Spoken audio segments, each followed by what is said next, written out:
Bienvenidos a nuestro análisis. Hoy vamos a meternos en un capítulo que es de verdad como una herida abierta. Es el regreso a casa después de la catástrofe. El personaje principal, Rudeus, acaba de volver del infierno, del laberinto de la teletransportación. Y la misión en teoría fue un éxito. Rescató a su madre, Zenith. Pero el costo fue impensable. Perdió a su padre, Paul. Hoy queremos desempacar esa red tan densa y dolorosa de emociones, de silencios, de reencuentros que definen todo este momento. Totalmente. Y yo creo que lo que hace que este capítulo sea una pieza de escritura tan potente es justo eso, el choque brutal, casi violento, de dos realidades. Sí, Por un lado, tienes el horror que Rudeus trae consigo, una experiencia que lo mutiló física y espiritualmente. Y por otro, la paz, casi insultante, de su casa. una normalidad que siguió sin él. Exacto, un lugar que siguió floreciendo mientras él no estaba. Hoy vamos a explorar justo ese abismo, ¿no? Cómo un héroe traumatizado intenta volver a un mundo que ya no reconoce, y cómo se comunica una pérdida para la que no hay palabras. Es que ese contraste es una bofetada desde la primera página, ¿o no? Vienes del infierno literal, de ver morir a tu padre frente a ti, y de repente te encuentras con un paraíso doméstico. Lo primero que hace es hablar con su esposa, con Sylvie, y ella le cuenta que todo está perfecto, que el embarazo va de maravilla. Y no solo eso, le cuenta que su hermana Norn es la chica más popular de la universidad, casi una ídolo, con club de fans y todo. Y la otra hermana, Aisha, que encontró una pasión en la jardinería y está haciendo un huerto precioso, es una imagen de vida, de prosperidad que debería ser como un premio para Rudeus. Porque esa paz hace que su propio dolor, su trauma, se sienta completamente fuera de lugar, como una mancha de barro en una alfombra blanca. Y el símbolo de todo esto es humano, ¿verdad? O bueno, la falta de su mano. Claro. El texto insiste mucho en cómo oculta el muñón, cómo lo esconde de la vista de todos. No es solo la herida física, es la prueba tangible de ese otro mundo horrible, que no encaja ahí. No quiere contaminar esa felicidad con su realidad. Exacto. Y eso se ve clarísimo en la conversación con Sylvie. Ella, obviamente, se da cuenta de que algo terrible pasó y le pregunta directo. Pero él esquiva. Le dice que prefiere esperar a que estén todos. Sí, le dice algo como, si no te importa, prefiero que esperemos a que estemos todos reunidos. Es mejor así. Y eso no es solo posponer lo inevitable, es un acto deliberado de, qué buena forma de ponerlo. Está intentando contener la infección de su trauma, ¿sabes? Mantener esa burbuja de paz intacta por 5 minutos más, aunque sabe perfectamente que él mismo la va a reventar. Y claro, esa burbuja no podía durar. El momento en que Rudeus finalmente reúne a todos y habla, es de una brutalidad increíble. La forma en que lo dice, sin anestesia, sin rodeos. Paul Grader ha fallecido. ¿Por qué crees que elige ser tan directo, tan crudo? Es una pregunta excelente. Yo creo que podría ser el shock, la fatiga extrema, o podría ser que después de lo que vivió, ya no le quedan fuerzas para los eufemismos. O quizás es la única manera de hacerlo real para él mismo. ¿También? Pero el efecto es devastador, y la primera en reaccionar es su hermana Norn, de la forma más visceral posible. Se le tira encima. Se lanza sobre él gritando. Pero si hasta tú estabas ahí para ayudarle, ¿por qué tuvo que morir Otusan? Que es, la forma en que ella en japonés le dice a su padre. Es la reacción más pura de una niña. El dolor necesita un culpable. Para ella, él era el hermano mayor todopoderoso que fue a rescatarlos. Claro. En su mente, esto es un fracaso. Es una promesa rota. La lógica de una niña no entiende de sacrificios imposibles. Y es justo ahí en el clímax de su acusación, cuando el autor hace una jugada maestra de muestra, no cuentes. Justo cuando Nor va a agarrarlo, su mirada se desvía. Sí. El texto es muy específico. Dice, su mirada se posa en el muñón de mi brazo izquierdo, donde antes estaba mi mano. Y en ese instante, todo el ruido, toda la rabia, se detiene. Hay un silencio absoluto. Es que no hacen falta palabras, ¿no? La pregunta de ¿por qué? Acaba de ser respondida de la forma más gráfica y terrible posible. Exacto. El costo de la misión, la brutalidad de la batalla, el precio que se pagó, todo está ahí, en esa herida. Exactamente. La narrativa le arranca la inocencia a Norn en un segundo. La obliga a confrontar una verdad terriblemente adulta. A veces no hay culpables, solo hay consecuencias. Y su ira se disuelve en lágrimas, porque la evidencia del sacrificio es irrefutable. Y ese paso forzado a la madurez se sella un poco después con un acto simbólico que es potentísimo. La espada. Ella pide quedarse con la espada de su padre. Ya no es solo un recuerdo, se siente como si estuviera asumiendo una parte de ese legado, ¿no? Totalmente. Y es clave lo que Rudeus le dice al entregársela. Le repite casi palabra por palabra un consejo que el propio Paul le dio a él. El poder no se debe usar para sentirse superior a los demás. Justo eso. Es el cierre de un círculo. Norn deja de ser la niña que necesita ser protegida para convertirse en alguien que hereda y entiende la responsabilidad que conlleva el poder y, bueno, el apellido Greyrat. Ese momento con Norn es una explosión de dolor puro y confrontación directa. Pero no es la única forma de duelo que hay en esa habitación. Para nada. Mientras ella procesa su rabia, se está desarrollando otro drama mucho más silencioso, casi sofocado, entre Lilia y su hija Aisha. Sí, y es fascinante. Primero se establece la situación de la madre, de Zenith. La rescataron, pero su mente no está ahí.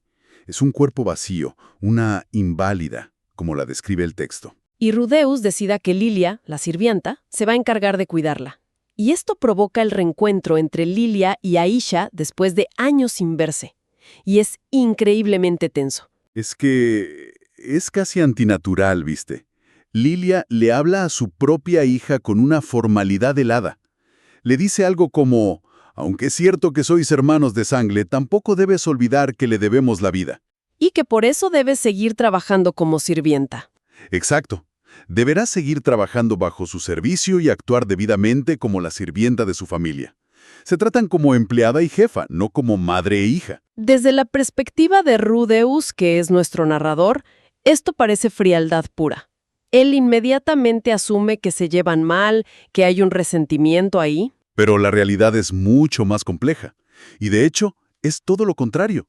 Es un acto de profundo respeto y de una inteligencia emocional brutal por parte de Aisha. Y de nuevo, es Norn la que lo entiende todo. La que está más rota en ese momento es la que tiene la lucidez para ver lo que está pasando. Sí. Se acerca a Aisha en Esusudla algo muy simple. Estamos en familia, así que no necesitas guardártelo más, ¿vale? Y ese permiso es como abrir una válvula de escape. La máscara de profesionalidad de Aisha se hace añicos. Se lanza a los brazos de su madre. Llorando y gritando, ¡Oh, Kazan! ¿Estás bien? Y ahí entendemos todo. Su formalidad no era frialdad, era respeto por el duelo de Norm. No se atrevía a expresar su propia alegría desbordante por tener a su madre de vuelta mientras Norm estaba llorando la pérdida de su padre. Exacto. Es un microcosmos de cómo una familia intenta gestionar emociones completamente opuestas en el mismo espacio. Es tremendo. Es impresionante. Y mientras todo este drama familiar explota y se resuelve en diferentes niveles, hay una bomba de tiempo haciendo tic-tac en un rincón de la habitación. Uf, ¿sí? La presentación formal de Roxy a Sylphie. La tensión en esa escena se podría cortar con un cuchillo. Por un lado, tienes a Sylphie, la esposa embarazada, que está genuinamente feliz y emocionada de conocer a la famosa Shisho. La maestra y mentora de su marido. Claro, de la que tanto he oído hablar.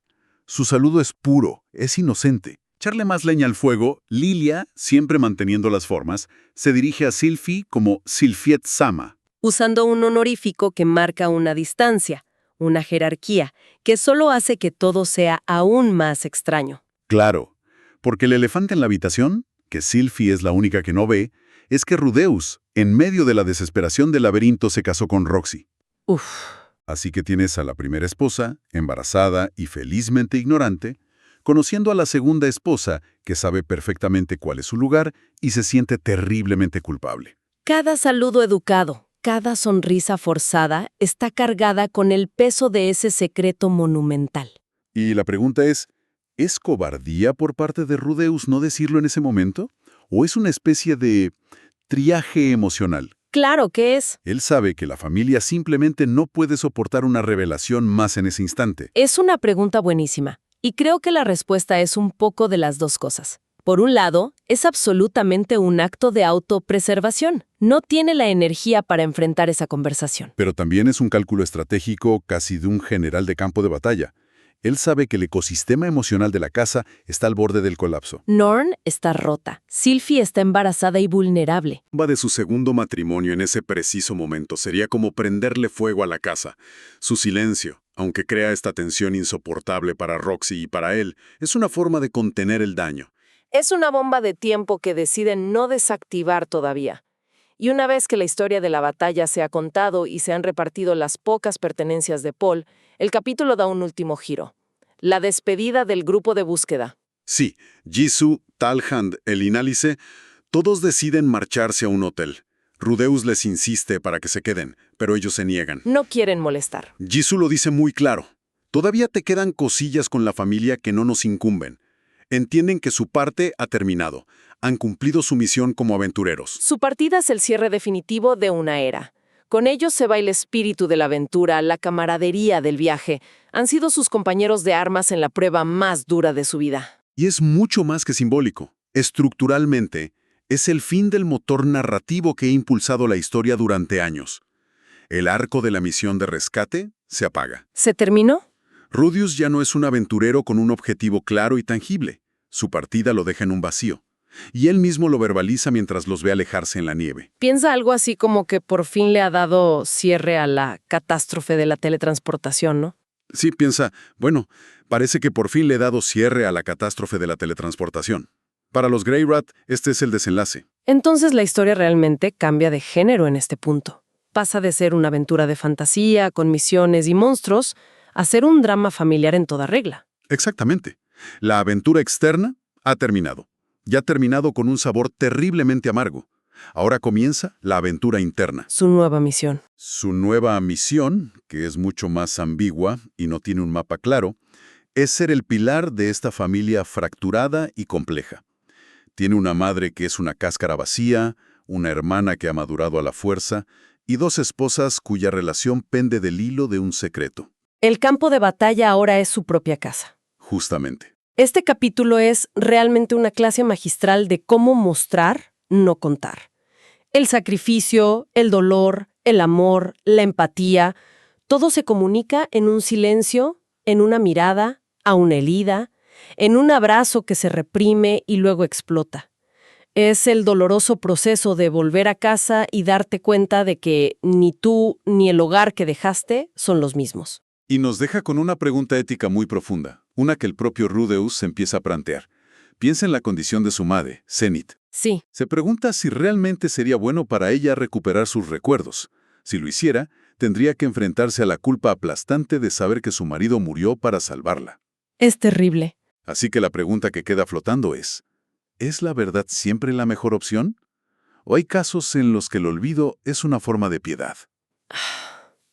Es una pregunta sin respuesta fácil y nos deja pensando que, a veces, las batallas más difíciles no se libran con espadas contra monstruos, sino en silencio, dentro de las paredes de un hogar, decidiendo qué verdades contar y cuáles callar para poder seguir adelante.